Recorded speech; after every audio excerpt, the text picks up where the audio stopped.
প্রমাণ করেছে জাতির কাছে এখনো অস্পষ্ট রয়ে গিয়েছে। শুধু একটি উদাহরণ দেব, 16টি বছর ধরে বাংলাদেশ জাতীয়তাবাদী দল বেগম খালেদা জিয়া এবং তারেক রহমানের নেতৃত্বে এই ফ্যাসিবাদ বিরোধী আন্দোলনকে সবসময় অগ্রগতির পথে এগিয়ে নিয়ে গিয়েছে। অনেক ত্যাগ তিতিক্ষার বিনিময়ে আমরা জুলাই আগস্টের এই গণ অভ্যুত্থান পেয়েছি।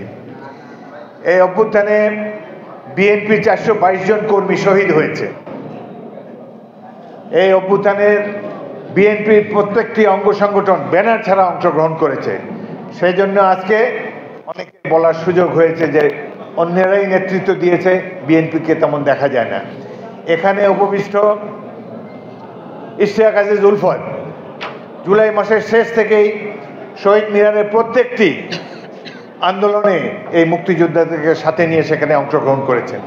এরাই বুলেটের সামনে বুক পেতে দিয়েছিলেন, কিন্তু আমরা এইসব কথা প্রচার করি না। শহীদ রাষ্ট্রপতি জিয়াউর রহমান এই দেশের স্বাধীনতা ঘোষণা করেছেন, এটি ঐতিহাসিক সত্য।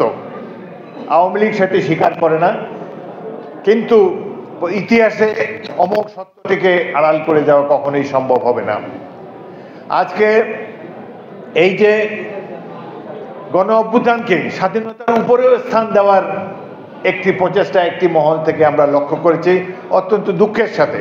স্বাধীনতা যুদ্ধের সাথে, স্বাধীনতা সংগ্রামের সাথে কোনো কিছুই তুলনা করতে পারি না আমরা।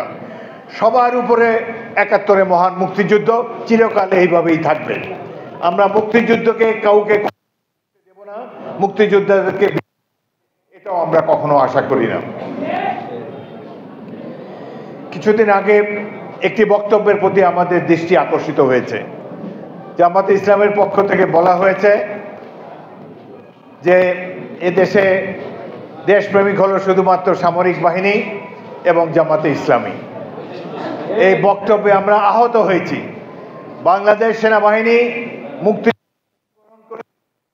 মধ্যে দিয়ে গড়ে ওঠা একটি পিপলস বাহিনী, জনগণের বাহিনী হয়ে 9 মাস যুদ্ধ করে দেশকে স্বাধীন করেছে এবং এই বাহিনী গড়ে তুলেছেন মেজর জিয়াউর রহমানের নেতৃত্বে তৎকালীন ইস্ট বেঙ্গল রেজিমেন্ট এবং ইপিআর এর সৈনিক অফিসাররা। বাংলাদেশ সেনাবাহিনীকে কারো সার্টিফিকেটের প্রয়োজন নেই, তারা দেশপ্রেমিক কি দেশপ্রেমিক না। তাদের অতীত ভূমিকা, 71-এর ভূমিকা, বর্তমান ভূমিকা, প্রত্যেকটি ভূমিকা সাক্ষ্য দেয় তারা সব সময় জনগণের পাশে ছিল, ভবিষ্যতেও জনগণের পাশে থাকবে।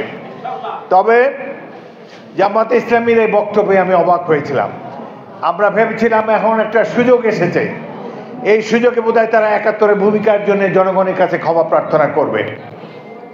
সেটি না করে তারা 71-এ তাদের ভূমিকাকে জাস্টিফাই করার চেষ্টা করছে এবং এখন দেশপ্রেমিক হিসেবে আবির্ভূত হয়েছে। আমরা তাদেরকে মিত্র হিসেবেই এতদিন গণ্য করে এসেছি। তাদের উপরে যখন অত্যাচার নির্যাতন চালিয়েছে ফ্যাসিস্ট বাহিনী, আমরা তাদের দলকে যখন বিলুপ্ত করে দেওয়া হয়েছে, ধানের শীষ দিয়ে তাদেরকে নির্বাচনে অংশগ্রহণ করার সুযোগ দিয়েছি। ঠিক, বেগম খালেদা জিয়া তাদেরকে মন্ত্রিসভায় স্থান দিয়েছেন। আমরা অনেকে সেটি পছন্দ করিনি, দলের শৃঙ্খলার স্বার্থে মেনে নিয়েছি। তার বিনিময়ে কি আজকে তাদের এই উক্তি করা কি সঠিক হয়েছে? আমরা এই ধরনের উক্তি তাদের কাছে আশা করি না। এটি বর্তমানে যে ইস্পাত কঠিন ঐক্য গড়ে উঠেছে রাজনৈতিক দলসমূহের মধ্যে, তাদের মধ্যে ফাটল সৃষ্টি করতে পারে। এই ব্যাপারে তারা ভবিষ্যতে আরো যত্নবান হবেন। 1971 ছিল সাধারণ মানুষের যুদ্ধ। এই যুদ্ধের ফলে আমার আগের বক্তারা বলেছেন রাজনৈতিক পতাকা, এই দেশের ভৌগোলিক পরিবর্তন হয়েছে, পতাকা বদল হয়েছে এবং একটি জাতি একবারই স্বাধীন হয়, বারংবার স্বাধীন হবে না। এটিকে ঢেকে পাওয়ার জন্যে, এটিকে আরো অনুল্লেখযোগ্য করার জন্যে কারো কারো ভূমিকা থাকতে পারে। বিশেষ করে 71-এ মুক্তিযুদ্ধে যারা এর বিরোধিতা করেছিলেন, তারা হয়তো তাদের কালিমা মুক্ত হওয়ার জন্যে এই মহান স্বাধীনতা যুদ্ধকেই তারা অবমূল্যায়ন করার চেষ্টা করতে পারেন।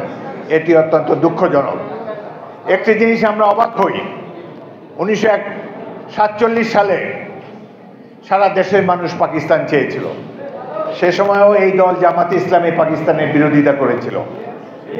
এরপরে 71 সালে স্বাধীনতা যুদ্ধে তাদের বিরোধিতা করেছিল, আমাদের বিরুদ্ধেই তারা অস্ত্র ধারণ করে যুদ্ধ করেছে, এ কথাও সর্বজন বিদিত।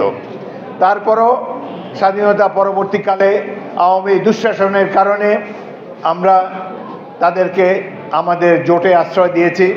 আমাদের সাথে থেকে তারা রাজনীতি করুক, তারা অতীতের ভুলের জন্য ক্ষমা চেয়ে আবার নতুনভাবে এই স্বাধীন দেশটিকে গড়ে তোলার জন্য আত্মনিয়োগ করুক, এটাই ছিল প্রত্যেকটি বিএনপি কর্মীর এবং আমাদের নেত্রী বেগম খালেদা জিয়ার একান্ত চাওয়া।